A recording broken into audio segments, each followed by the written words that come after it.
नमस्कार, स्वागत है आप सभी का। मैं हूं हिमांशु और आप देख रहे हैं हलचल इंडिया। बेबाक खबर तेज असर। आइए नजर डालते हैं आज की खबरों पर। मुजफ्फरनगर जनपद में 2013 के दंगों के मामले में नगला मदोड़ में 31 तारीख को ही पंचायत को लेकर आज भारतीय जनता पार्टी के पूर्व सांसद डॉक्टर संजीव बालियान, उमेश मलिक और साध्वी प्राची कोर्ट में पेश हुए। कोर्ट में सुनवाई न होने के कारण अगली तारीख निर्धारित की गई। डॉक्टर संजीव बालियान ने कहा कि 2013 के दंगों में पुलिसकर्मियों द्वारा कुछ निर्दोष लोगों के नाम शामिल कर दिए गए थे, जो आज तक कोर्ट कचहरी के चक्कर काट रहे हैं। उन्होंने कहा कि वे भी लगातार कोर्ट की तारीखों पर हाजिर हो रहे हैं, लेकिन अब तक न्याय नहीं मिल पाया और इस मामले का जल्द निपटारा होना चाहिए। साध्वी प्राची ने भी कोर्ट के आदेश का पालन करने की बात कही और 2013 के दंगों के दौरान हुई पंचायत के संदर्भ में अपनी उपस्थिति दर्ज कराई। उन्होंने वक्फ बोर्ड की संपत्ति के बारे में कहा कि इसे मिलिट्री को दे देना चाहिए या फिर बांग्लादेश में अत्याचार का सामना कर रहे हिंदुओं को सौंप देना चाहिए। डॉक्टर संजीव कुमार बालियान ने बांग्लादेश में हिंदुओं पर हो रहे अत्याचारों के बारे में चिंता जताई और कहा कि यह गलत है और हमें इस पर विचार करना चाहिए। साध्वी प्राची ने भी कहा कि बांग्लादेश में हिंदू बहन बेटियों के साथ हो रहे अत्याचार, बलात्कार और मंदिरों में मूर्तियों को खंडित किए जाने की दुर्घटनाएं दुर्भाग्यपूर्ण है।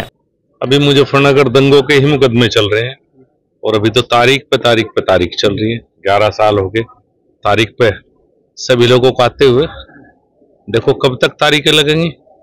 मंत्री, आज कई घंटे हुए आपको कोर्ट में थे आप, क्या आज काफी देर लगी? क्योंकि जब भी बार आते थे जल्दी चले जाते थे। इस बार भाई ये तो मर्जी है कोर्ट की, जज साहब की, उस पर कौन सवाल उठा सकता है। वे कब सिग्नेचर करवाएंगे, कब जाने देंगे। बाकी 11 साल हो गए तारीखों पे। हम तो फिर भी साधन हैं, आ सकते हैं। बहुत से लोग ऐसे हैं कि जो कहीं न कहीं पुलिस के द्वारा बेकसूर फंसाए गए थे। बहुत से लोग हैं, हमारे साथ ये 12 मुकदमे में कई लोग बेकसूर हैं। बस यही है कि जल्दी न्याय हो। काम छूटता है, पूरे दिन के लिए लोग यहाँ आते हैं, तो ये जल्दी समाप्त हो जो भी है। मंत्री जी, बांग्लादेश में जो हिंदुओं को टारगेट किया जा रहा है, उसके लिए क्या कहना है? जिस तरह से हिंदुओं को टारगेट किया जा रहा है, अलग अलग बहुत दुख की बात है। और कुछ नेताओं के बयान और दुखद है कि ऐसा हिंदुस्तान में भी होगा। बहुत ही दुखद है और हम सबको एक बार चिंतन करना चाहिए, पूरे हिंदुस्तान के लोगों को, कि ऐसी परिस्थिति वहां है और बयान इस तरह के हैं। भविष्य को देखकर सचेत रहना चाहिए। नंगला मदोड़ जो महापंचायत हुई थी 2013 में, वो मुकदमा कोर्ट में चल रहा है। कोर्ट के आदेश का पालन करना हमारा कर्तव्य बनता है, इसलिए मैं कोर्ट में उपस्थित। जो बांग्लादेश में हो रहा है, हिंदुओं को टारगेट किया जा रहा है, उन्हें मारा जा रहा है, उनके मंदिरों में आग लगाई जाए, घरों में आग लगाई जाए, उसको लेकर क्या कहना है आपका? जिस तरह से वहाँ चल रहा है बांग्लादेश में, केवल हिंदुओं के मंदिरों को नहीं तोड़ा जा रहा है, हिंदुओं के मंदिरों में जो मूर्तियां रखी है उनको तोड़ा जा रहा है। बेरहमी से हिंदुओं को मारा जा रहा है। बहन बेटियों के साथ अत्याचार, बलात्कार सरेआम हो रहे हैं। बांग्लादेश के जो हालात है, 56 देश ऐसे हसीना को हिंदुस्तान में शरण लेनी पड़ी है। अमानवीय अत्याचार हिंदुओं के साथ हो रहे बांग्लादेश के अंदर, मेरा दिल दहल गया। मैं बहुत विचलित हूं उस घटना को देख करके और मुझे बड़ी शर्म आ रही है कि बांग्लादेश के अंदर जो घटना घट रही है हिंदुओं के ऊपर, इस समय वो भाईचारे वाला गैंग चुप्पी साधी। कुछ नेताओं के बयान आए हुए कह रहे हैं जिस तरह से बांग्लादेश में रहा हिंदुस्तान में भी हो सकता है, उसको लेकर क्या कहना है? जहां जहां संख्या कट्टरवादियों की बढ़ रही है, वहां वहां यही हालात होने हैं। वक्फ बोर्ड को लेकर आज संसद में चर्चा चल रही है, उसके लेकर क्या कहेंगे आप? देखिए, वक्फ बोर्ड के जो आज फैसला आने वाला है, मैं समझती हूँ वक्फ बोर्ड की जो जमीन है वो हिंदुस्तान की सेना को मिलनी चाहिए। बांग्लादेश के जो हिंदुओं के ऊपर अत्याचार हो रहे हैं, वो जमीन वक्फ बोर्ड की जमीन बांग्लादेश के हिंदुओं को मिलनी चाहिए।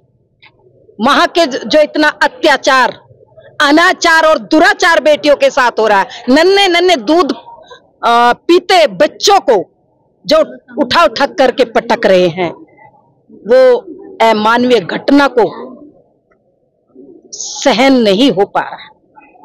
कचहरी में चक्कर काटते और बहुत सारे आंदोलन सपा और बसपा की सरकार में रहे हैं।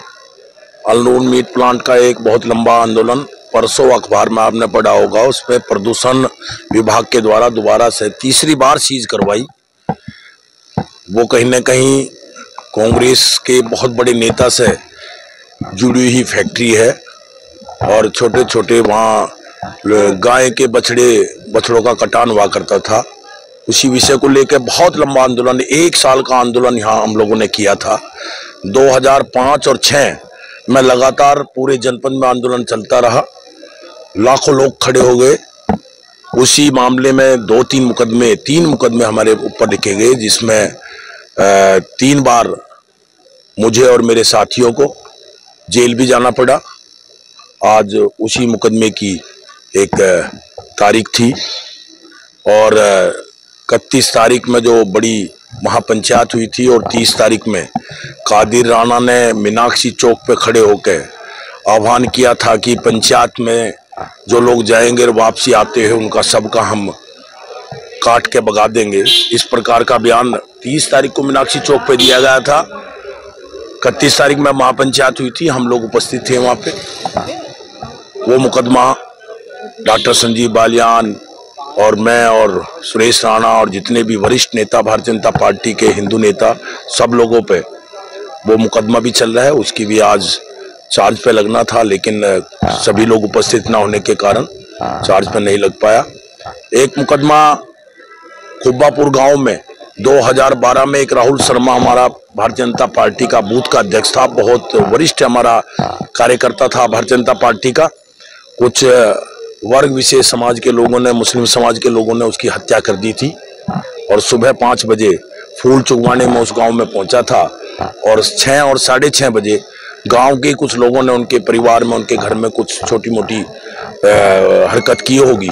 उसी को लेके, क्योंकि सपा की सरकार थी, उसी को लेके एक बड़ा मुकदमा आगजनी वगैरह का विषय लेके KB सिंह यहाँ पे SSP हुआ करते थे, एक मुकदमा वहाँ पे लिखा गया था।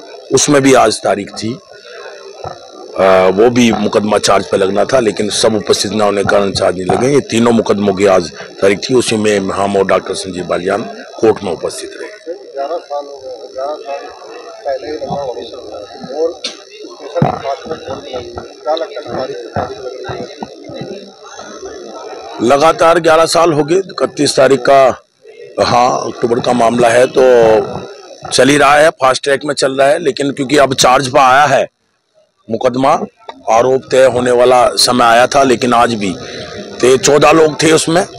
हमारे गुरुजी वीरेंद्र सिंह प्रमुख का तो देहांत हो गया है, 13 लोग अब बचे हैं और 13 में से आज केवल 8 लोग उपस्थित थे।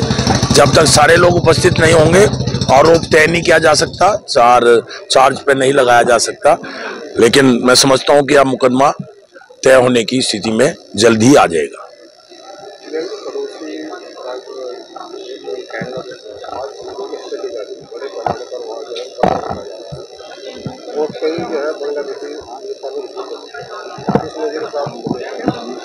बहुत घिनौनी हरकत बांग्लादेश में हो रही है।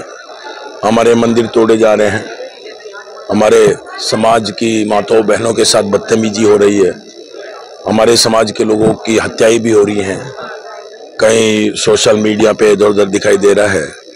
लोकतंत्र वहाँ पे बिल्कुल समाप्त हो गया है।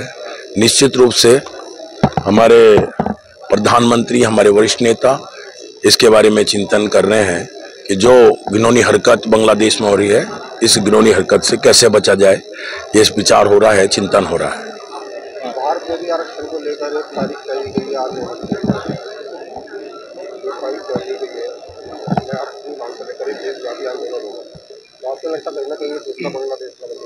नहीं, ऐसा कुछ नहीं होने वाला। बहुत ही मजबूत और सुरक्षित हमारे देश में सरकार चल रही है और कोई भी इस प्रकार का विषय होगा तो बहुत ही मजबूती के साथ हमारे वरिष्ठ नेता, हमारे कांग्रेस सरकार में बैठे हुए बहुत मंत्री लोग इसे सुलझा। 2013 की घटना थी और जो सिखेड़ा में वो हुआ था, नंगला मुबारक में पंचायत हुई थी, उसके संबंध में एक मुकदमा लिखा गया था। उसमें 14 लोगों के खिलाफ चार्जशीट आई है और 21 लोगों के खिलाफ कंप्लेंट फाइल की थी 188 में। उसमें तो हमारी एक एप्लीकेशन थी, वह इन्होंने खारिज कर दी थी लोअर कोर्ट ने कि हमारे खिलाफ चार्ज नहीं बनता, उसके खिलाफ तो हम डिवीज़न में गए।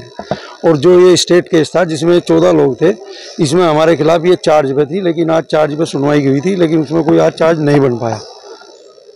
और ये इसमें प्रतिनिधि थे डॉक्टर संजीव बालियान, उमेश मलिक, सुरेश राणा, भारती हिंदू जी, साध्वी प्राची और बाकी 7 लोग और थे।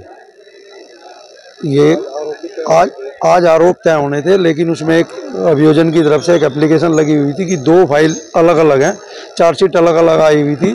11 आदमियों की एक चार्जशीट आई, 3 आदमियों की एक चार्जशीट आई। चार्ज आरोप जब बनेगा जब ये दोनों फाइल एक जगह क्लब हो जाए। आज वो सब क्लब का आदेश होना था, लेकिन वो आदेश किसी कारण से नहीं हो पाया। कोर्ट ने उसकी सुनवाई के लिए अगली 17 तारीख नियत कर दी। वक्त हो चला है आपसे विदा लेने का। कल फिर होंगे हाजिर कुछ नई और ताज़ा खबरों के साथ। तब तक के लिए दीजिए हमें इजाजत। नमस्कार। हमारे YouTube और Facebook चैनल को फॉलो और सब्सक्राइब करना ना भूलें।